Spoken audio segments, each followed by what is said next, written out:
Well, my goodness, another week. Happy Monday. I'm Dr. Lori Davis, and you're watching the Today Show here on the Disability Channel. Good morning, Virginia. Can you Good believe it's Monday again? No, and this month, a month till Christmas. A month from today A month from today. is That's Christmas Day. right. I got my tree up on the weekend and decorated. Right. Perfect. Mm-hmm. Yes. Mm-hmm. Yes, we've had ours up for a while because we have a kitten who likes to knock the balls off. I see. So we put it up a little earlier just so he could get, used to it. Used to it. Yeah. And only knocks the ball off every now and again. So it's all Yeah. good. Pride showed no interest at all. Couldn't care less. Hum. Oh Yeah. boy, what are they doing? So, before we get started, though, I want to just congratulate you because I believe you have some good news to share with us. Yes, I was cleared by my oncologist to go back to work this week. So I start back to work. Yes.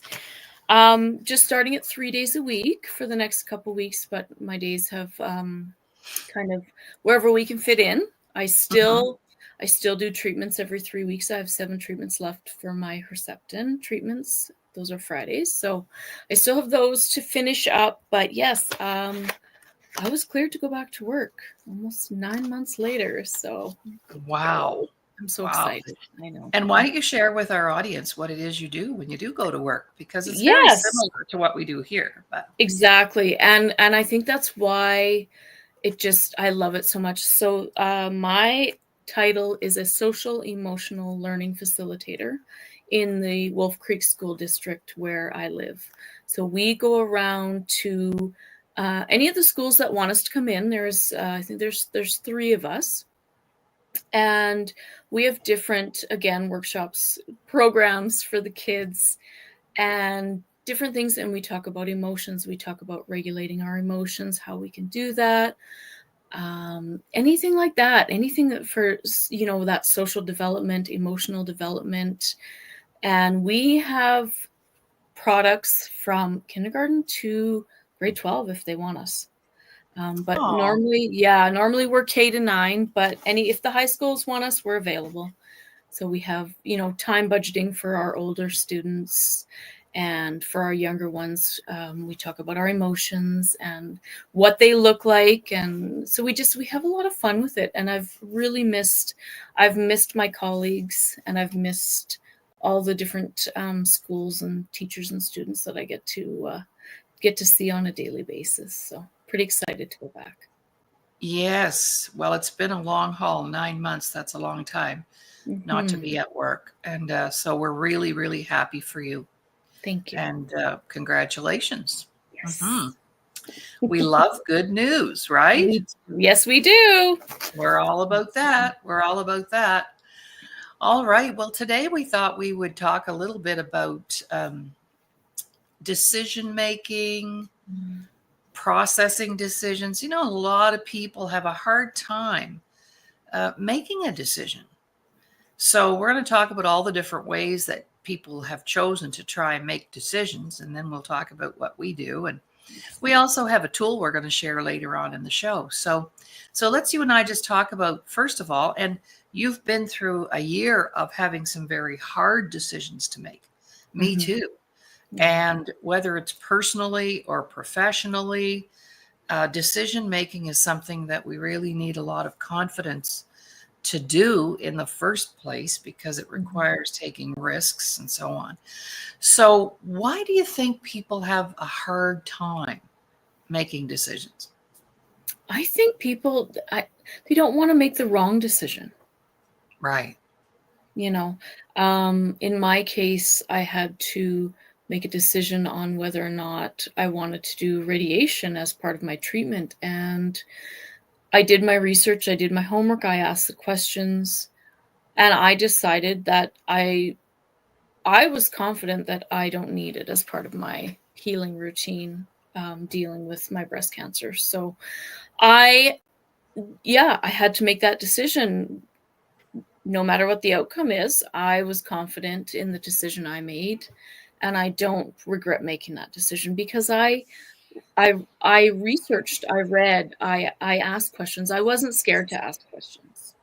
And I think that's part of people's problems is they don't, maybe they don't know how to ask questions properly, or they're too scared to ask questions. They don't have that confidence to question someone who maybe they see as when we talk about our credentials and our credibility, yeah, you may be a doctor, radiologist in my situation, but I'm the patient. I'm the one going through this process, and I have every right to ask any question that I want, and not feel foolish Huh. doing it. Yeah. Yeah. So let's say one reason that people have a hard time making decisions: A, they're worried that they're going to make the wrong decision, Yeah. and B, afraid to speak up. Because when we ask questions or we speak up, what we're really saying is, I don't know, so this is why I'm asking. So that Mhm. leaves people feeling incompetent or not that Yes. bright, right? Um, Also, too, we've made poor decisions in the past, Yes, we have. and I've been married 3 times, so I know all about that. Mhm. That's called credibility. Um, Mhm. and we don't want a repeat performance, if you will, because Exactly. it's if we chose the wrong partner, that can be very painful, and we don't want to go there again. So rather than get married again, I just won't get married at all. Well, I'm Which not like that. Ron asked me the other day, if I died, would you get married again? I said, of course. I like being married. I like having a man not in the what he house. wanted to hear, but Yeah, exactly. No, he but was he okay with wasn't it. scared to ask the question. No, he wasn't. And he didn't care about the answer. He said, well, I'll be dead. I won't know anything about it. It's all right. Right? Yeah, exactly. So, but Yeah. anyway, we joked about that. Um, so repeating the same, repeating the patterns, because a lot of Mhm. people have dysfunctional patterns Yes. when it Yes. comes to decision making, right? Yes. And I always like to share with people, because then I'm going to share the different things that people do to make decisions, and maybe our audience can connect to some of those. But, um, you know, I'm wondering if it has anything to do with trust, Mm. Mhm. trusting myself enough. What do you Yes. think? Oh, absolutely. And when we think back to those patterns, those dysfunctional patterns, or even past traumas that we've been through, we may not have that confidence to go forward and to trust that the decision I make is going to be the right one. Absolutely. Mhm. Absolutely. Our past plays a lot into that, until until we know better and we can heal from that and regain trust in ourselves. Mhm. Absolutely, we'll continue with those patterns, those Mhm. dysfunctional patterns. Mhm. That's right. Yeah. All right. Well, there's different ways that people make decisions. So the first one, which is really connected to addictions in a way, Mm. um, it's called being impulsive. So you go, No. yeah, yeah, you can speak about that. You go into a store and you go, oh my gosh, I just got to have that coat, or I just have to have that dress, or I just have to have that ring. Mhm. Because I actually think that objects call out to you for purchasing, that they feel you want them to own you. So making impulsive decisions, you meet a guy today and you marry him tomorrow. Um, that can work actually. So that's not always a bad thing. Yeah. Okay. Um, so what do you know about that? People being impulsive, and then they go, oh man, I should have thought about that more. And so they just kind of fly by the seat of their pants when they go to make a decision. Do you know anybody like that? Yeah, that's I used to be like that. As a healing alcoholic, growing up in that household, I saw firsthand my dad was the most impulsive Mhm. decision maker ever, and he also was an alcoholic. So it's just that again, that no confidence in yourself and no trust in yourself.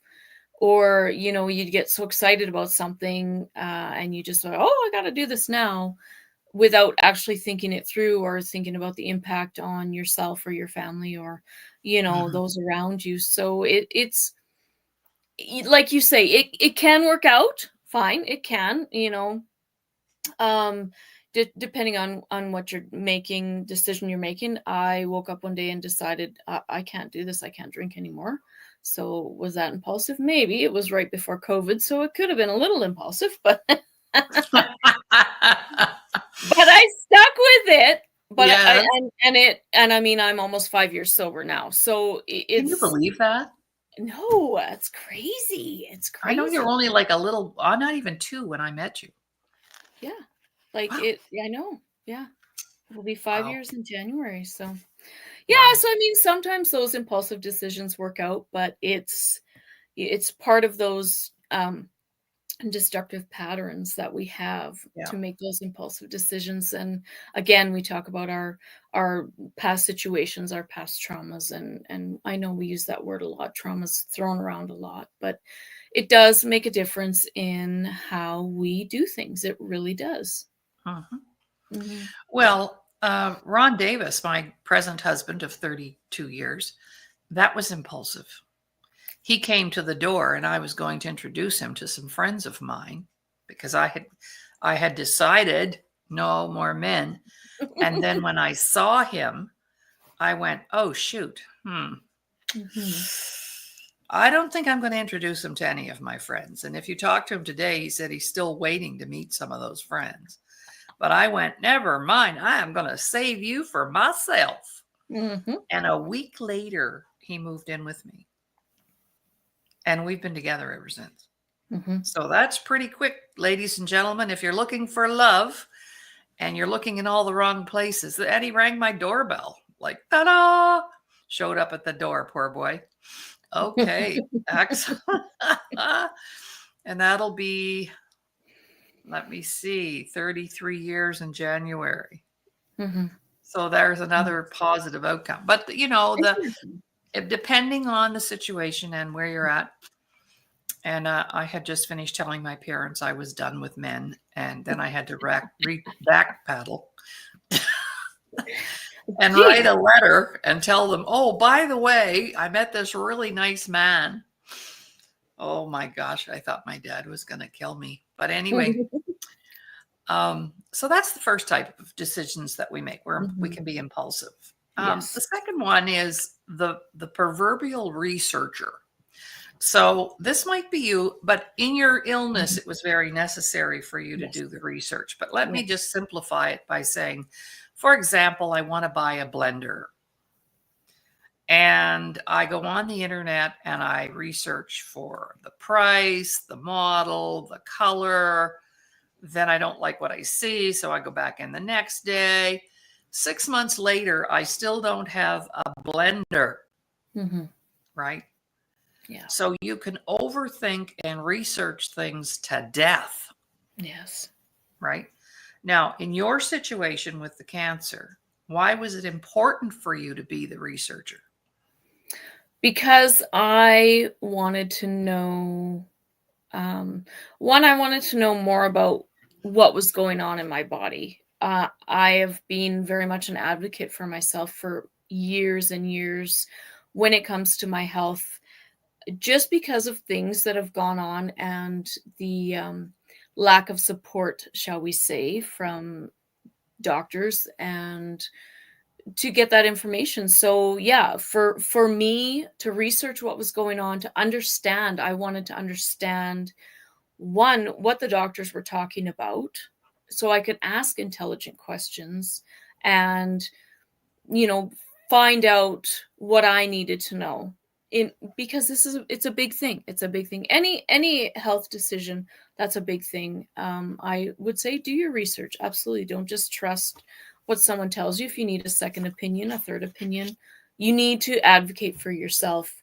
So for me, yeah, I just have other things going on. I had questions I wanted answered, and I needed to know, what because I have other people around me as well.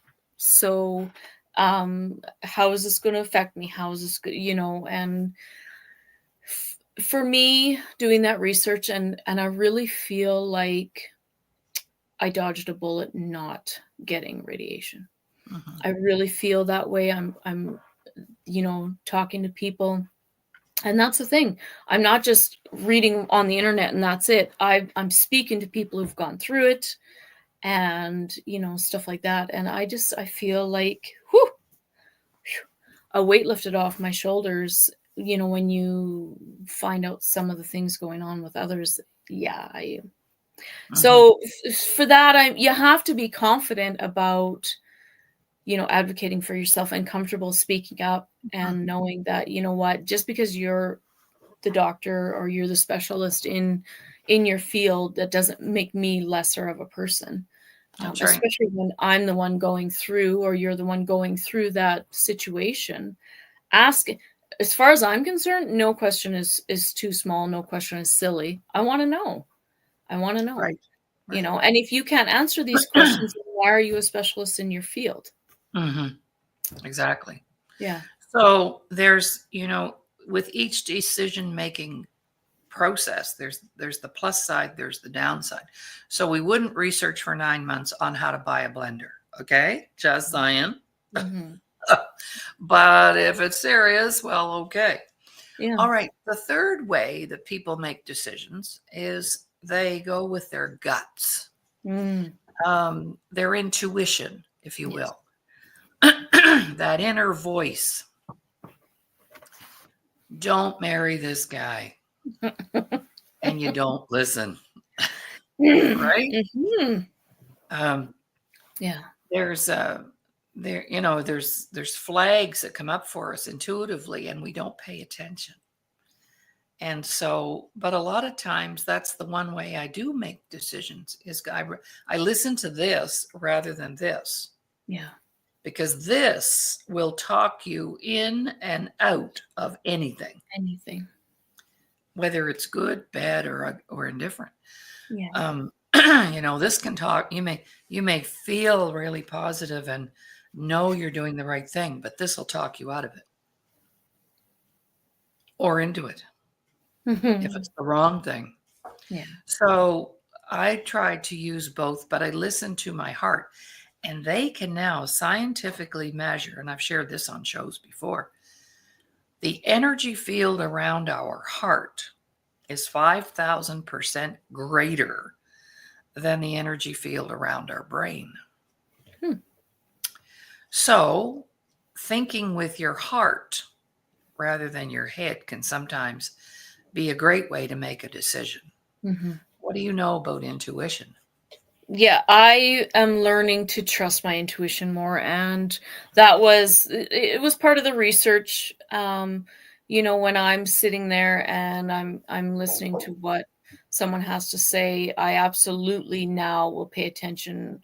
What is my gut saying? What is my gut telling me? And um, there's been a lot of times when out and about and thinking, "Oh, I should do that or do that," and then I don't do it. And then I get home and someone's like, "Oh, well, did you grab this or grab that?" And it's like, so just silly little things, even like grocery shopping. Oh, maybe I should pick that up. And then, so it's never steered me wrong so far. Mhm.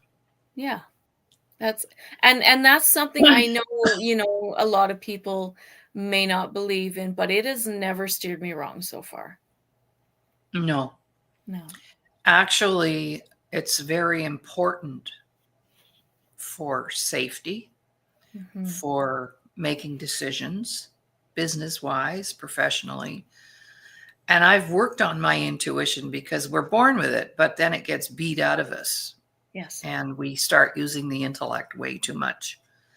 And so now it's kind of back.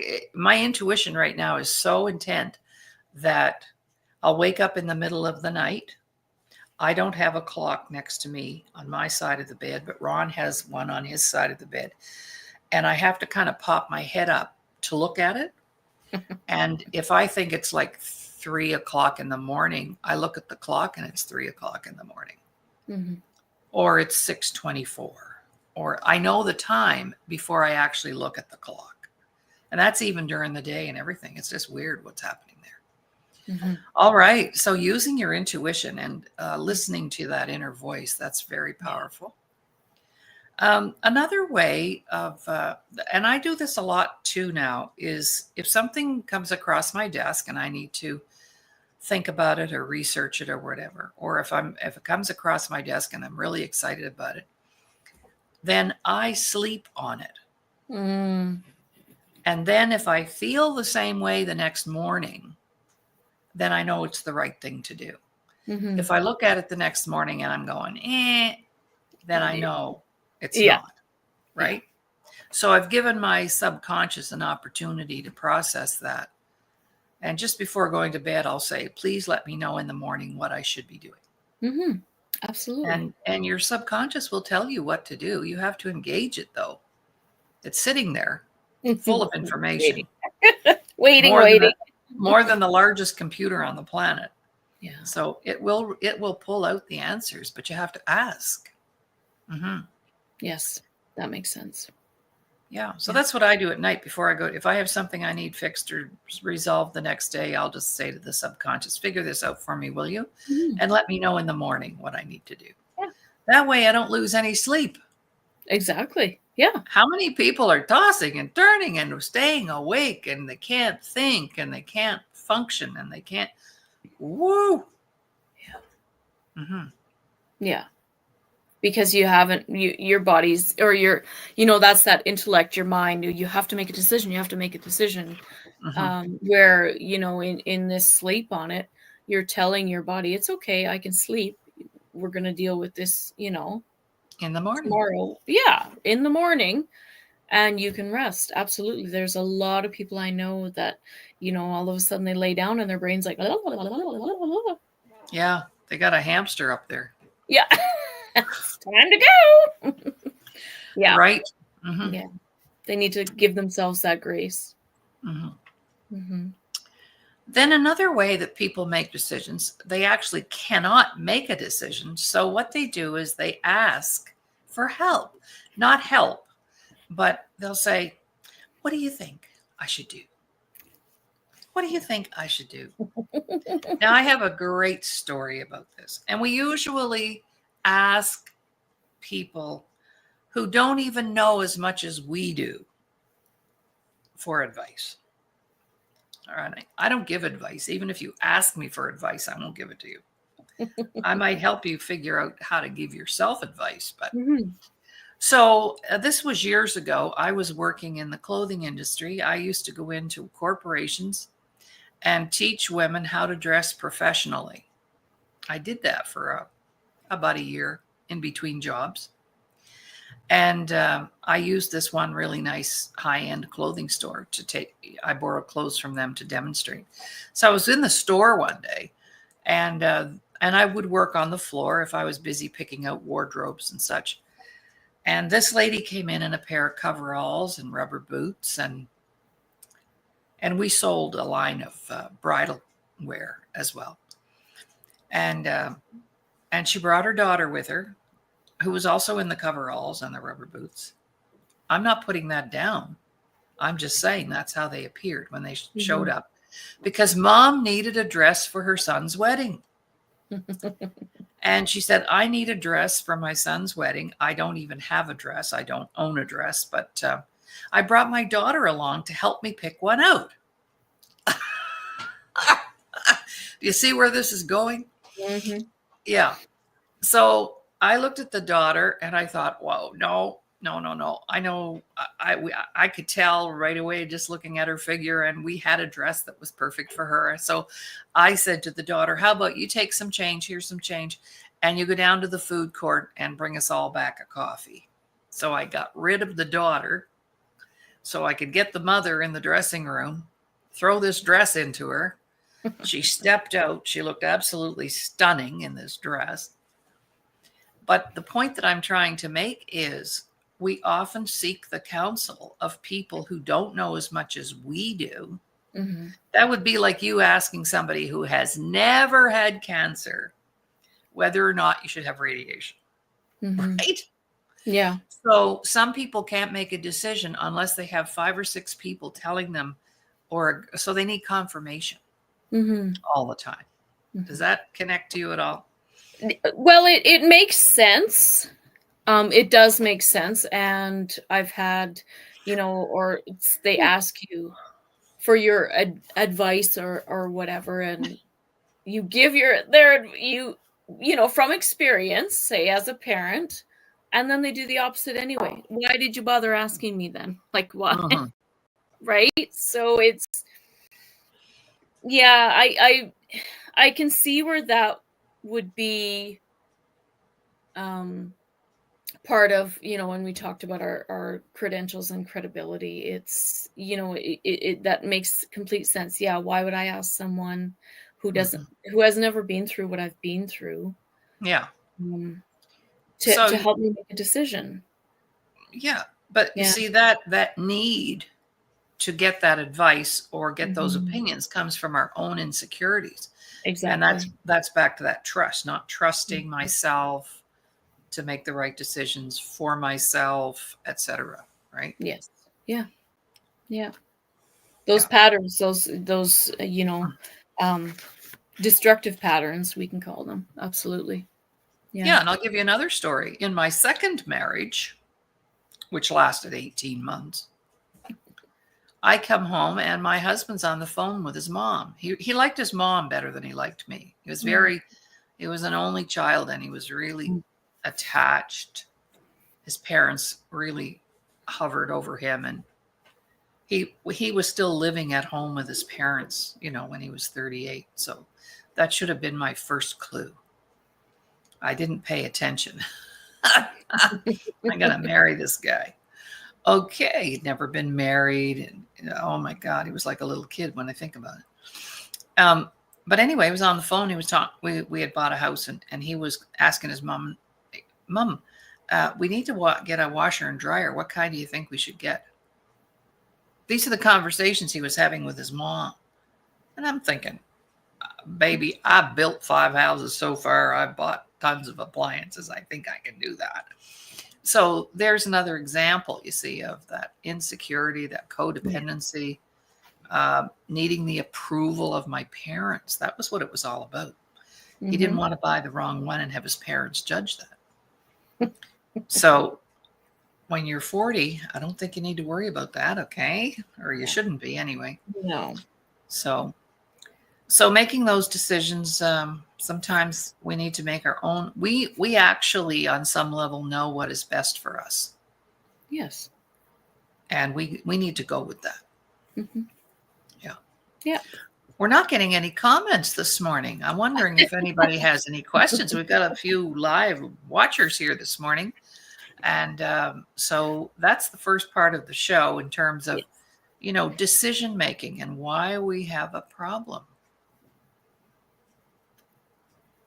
Even, we spend more time planning a vacation than we do planning our life.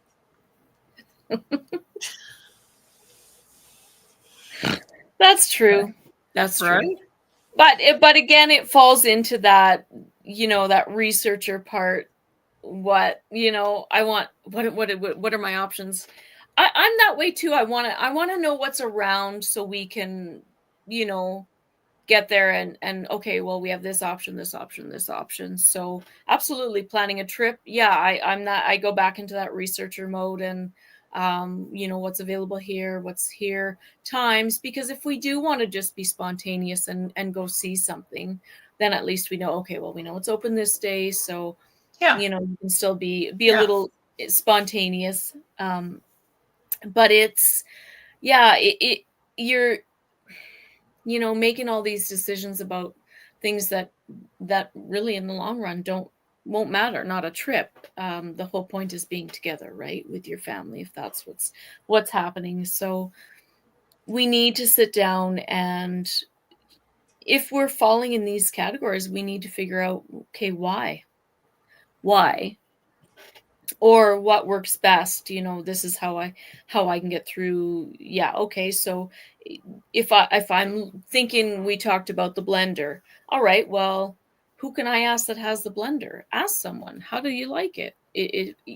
When you're getting real live feedback from someone is a lot different than just looking at pictures or looking at reviews. But if you're spending a lot of money on something and you want good quality, then, right? Yep. Yes, of course, shop around. Yeah. But trust your gut. Does your gut say get it? No? Yeah? Mhm. Be impulsive? Yeah. Sometimes we're Mhm. all of the above. That's right. That's right. Just depending on the day. Don't put any dishes in front of me because it'll be impulsive. I saw this china on Marketplace that I really want, and Ron said, "Excuse me, you really need another set of china? You have 3 now." Okay. All right. So I also like to spend a couple of minutes just talking about the difference between choices and decisions. Because a lot of people will say this, I just didn't have a choice. Mm, And what they're really saying is, I didn't really want to make a decision. mm-hmm. So choices are not decisions, choices are options. So, in other words, I love to use my example of the Chinese buffet, and you go in and there's egg rolls and there's rice and there's sweet and sour chicken balls and there's this and that. That means I have options, I have choices. Mm-hmm. Now, nothing happens though until I take that plate up to the table and I decide to have an egg roll Yeah. and I decide to have the rice. I'm putting action behind it. So a choice is I have different things I could do.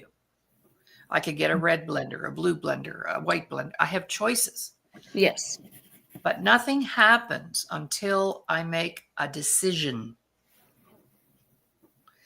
All right, so let's talk about that. I make a decision and it's the wrong one. Well, we call it wrong. So let's Yeah. say let's have everybody think back to a time when you made a poor decision and it didn't turn out the way you planned, Yeah. right? I always ask my clients, write down 3 things you learned from that poor decision. Hmm.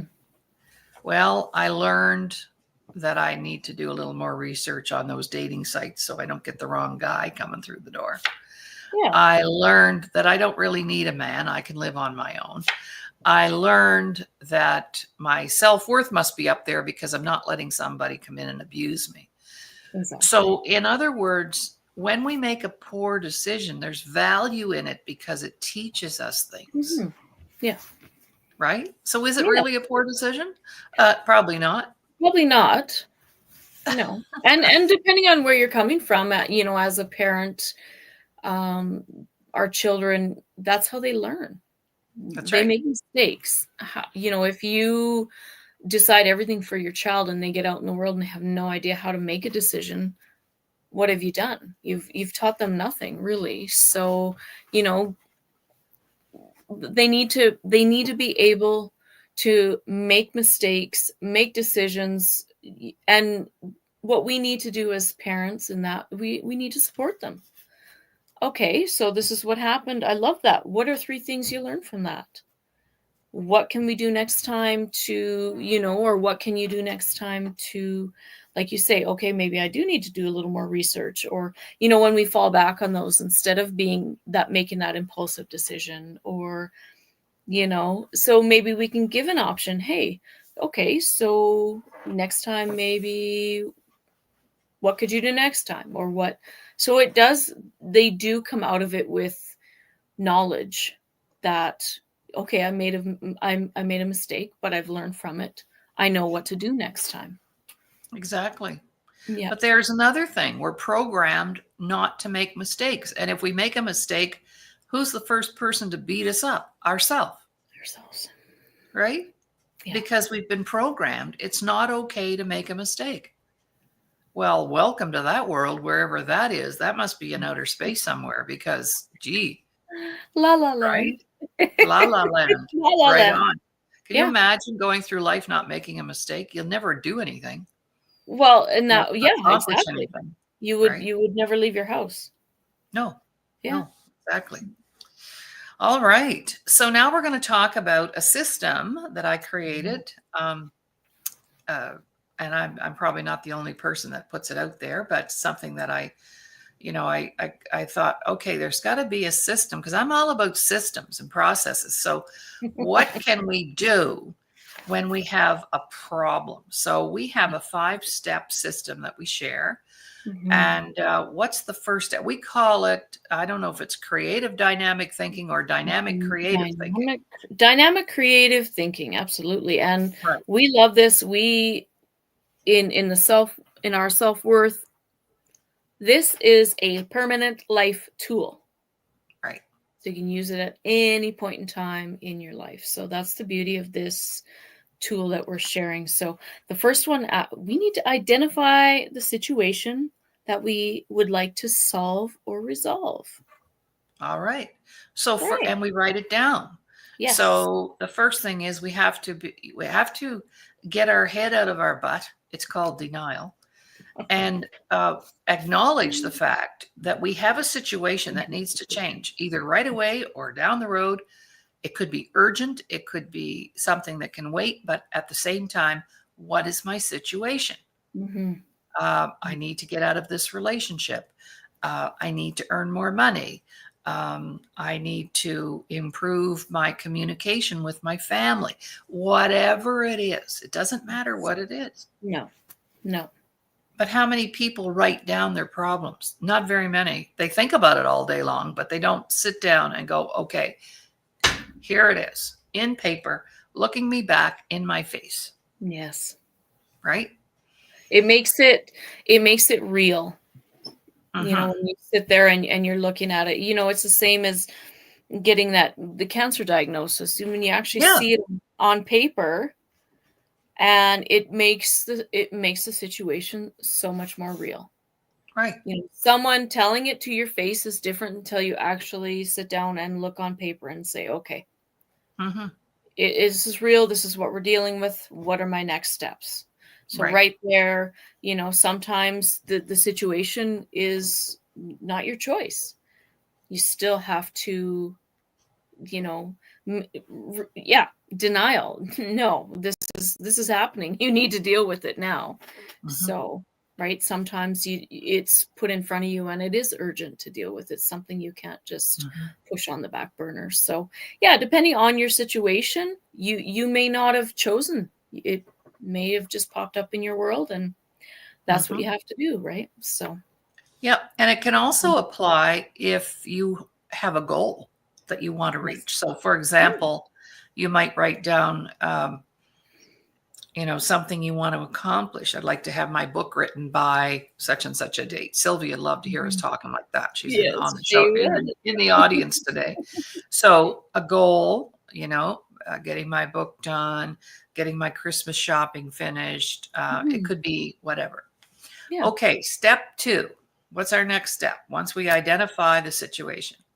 So we did touch on getting advice from other people, but in this one, we're saying 2 or 3 heads are better than one. But what we're looking at for this one, think of people that you can talk to about it as a collective wisdom to come up with ideas or plans. Um, don't be scared to ask for help, but let people know and be vulnerable. Mhm. Right? So in this situation, yes, we are asking for that collective wisdom. When we did talk about, we're not making a decision, we can also utilize people to make a decision Mhm. and have them come up with some ideas and plans for you to think on, to go forward on. So that's, number 2, and kind of number 3 as well. They go together.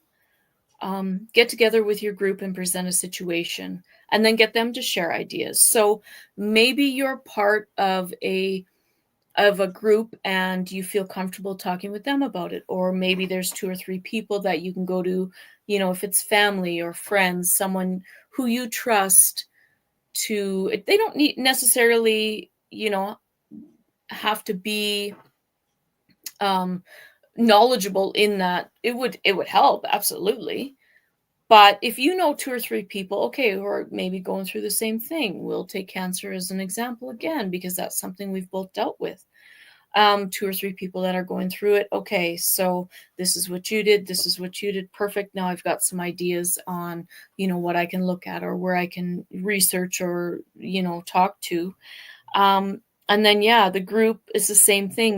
Get together with your group, present the situation, and then get them to share ideas with you. So it's like brainstorming, when you're part of a team and you need to brainstorm. So number 2 and number 3 go in, kind of together. We love the collective wisdom. We love the collective wisdom, because someone may have something that you never thought of, or an avenue that you never thought even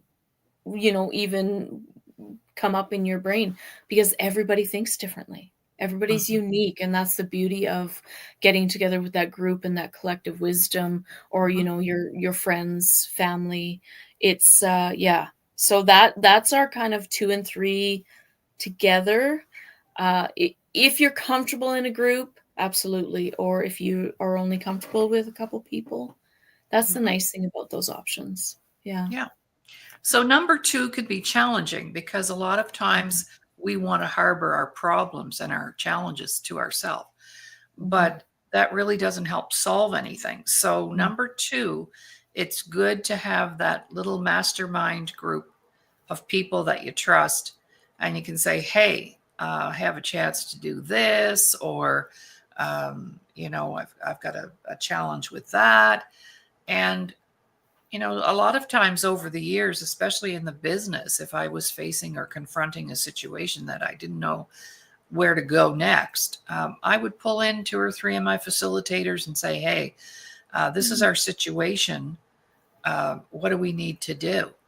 Exactly. And then number 3, the important thing about number 3 is when they're giving you their feedback, this is not the time for you to judge the feedback. No. This is where you get a big piece of paper on the wall and people run up and jot down their idea, and every idea has value. Yes. Even though I'm sitting there going, oh, I couldn't do that, or oh, you don't let that stop other people from giving you the feedback. This is really important. Yes. And earlier, Kathy mentioned she was challenged with doing some website work. Well, then get together with 2 or 3 other people who design websites and brainstorm, because people are always very helpful. I've joined a few podcast sites on Facebook, and it's amazing how podcasters have no problem reaching out and saying, hey, we need a guest, be on my show. Get with the people who are in the know. And like you said, the collective wisdom. But in step 3, it's important for you not to limit or judge the ideas. Exactly. And that's, it might be an avenue that you think maybe you can't go down, but it might be the only avenue that's going to work for your situation. Thank you. Yes. Right. So when we are sitting there, no judgment, no, just the whole point of getting together with a group is that collective wisdom, Yes. and the thing that when you're in a group together, maybe there's someone else who has a situation as well that hasn't had that chance to bring it forward. Boom. And now they have some advice as well. That's right. When you're in a group situation, number 1, if you've worked with your group for any length of time, you're going to know the people, you're going to know what you can bring forth and what you can't. Yeah. So that's also, another thing there. If you know your group, if you're new to a group, and you're sitting there, maybe, in this situation, maybe you have a situation and, hey, I like that idea. Perfect. I'm going to write that down while you're taking an active role in someone else's situation. It's a win-win. We love win-wins.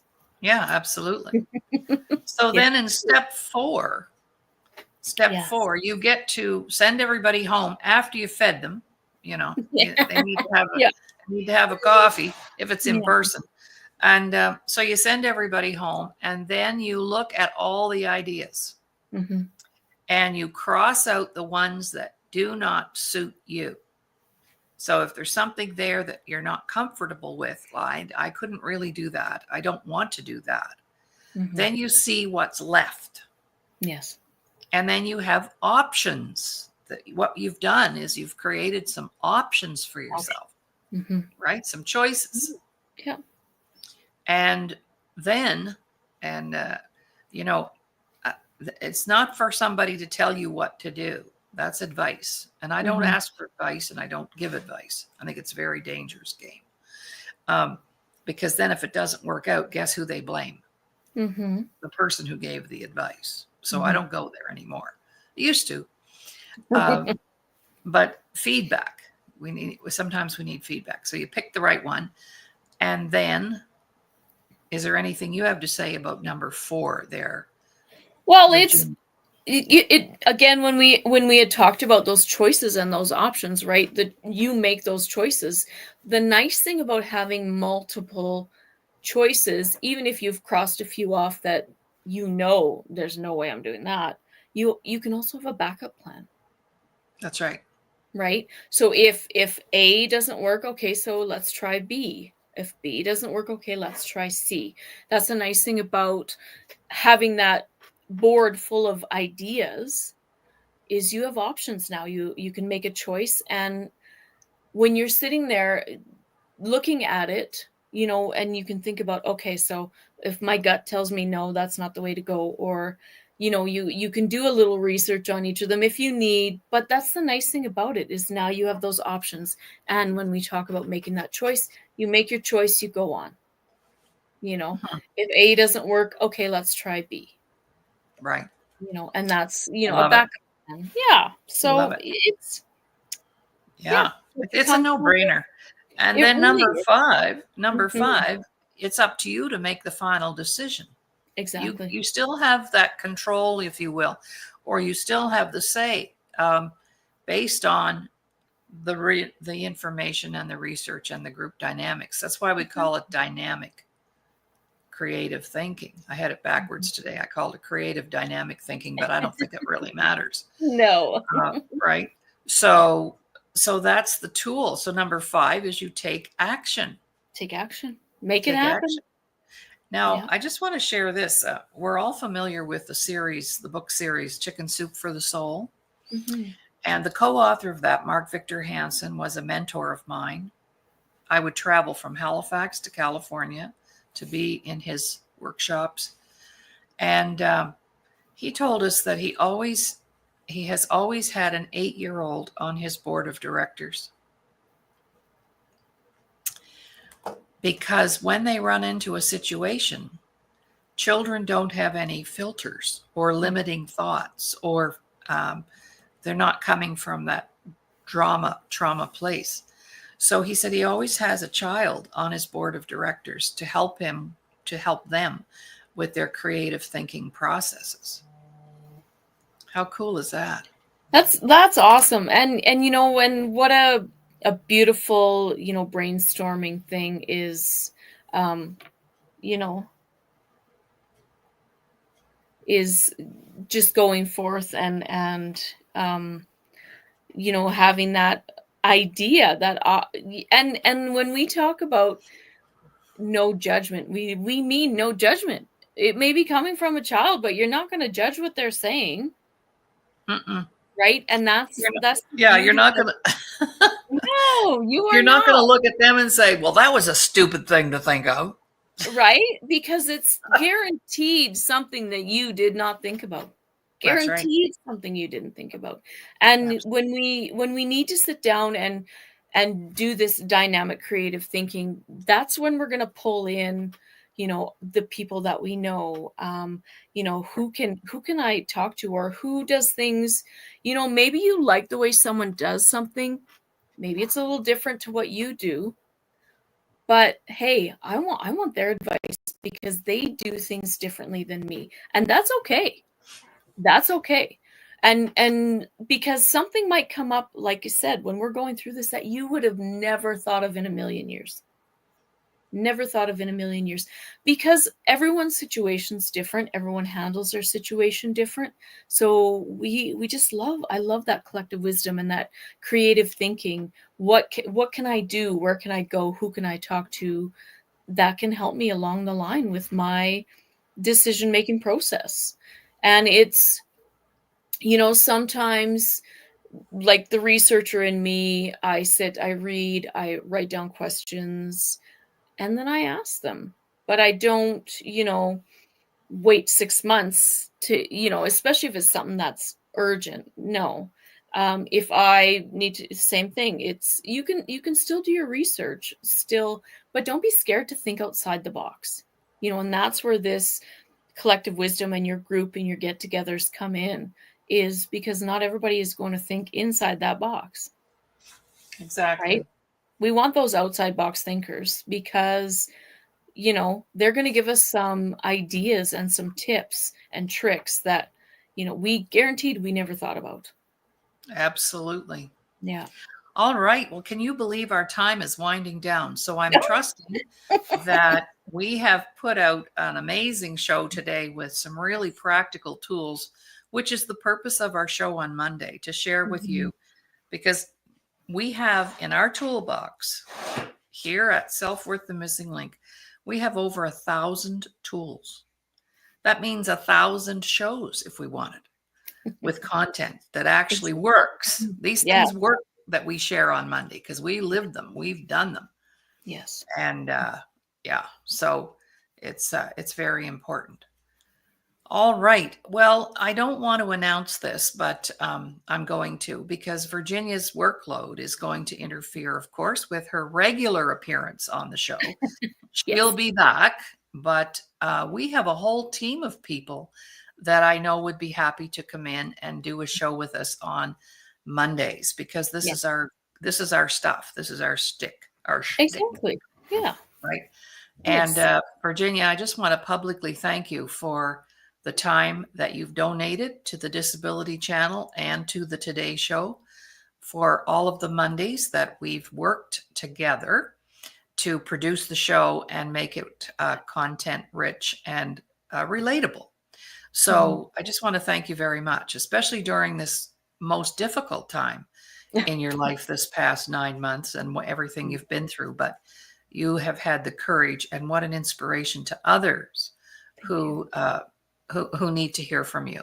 So thank you so much, Virginia, again, for all that you've contributed to the show. I'm really grateful. It's been my absolute pleasure. Thank you so much. You're welcome. All right. Well, we'll be back tomorrow with Dr. Ramin Modiri. And we've ramped up our show. Usually on Tuesdays, all we talked about really was finance, but we've integrated that now with some current events and everyday life situations that he and I enjoy speaking about. So we'll be back tomorrow morning, same time, same station. So goodbye, everyone, and see you tomorrow. Have a beautiful day. Mm-hmm.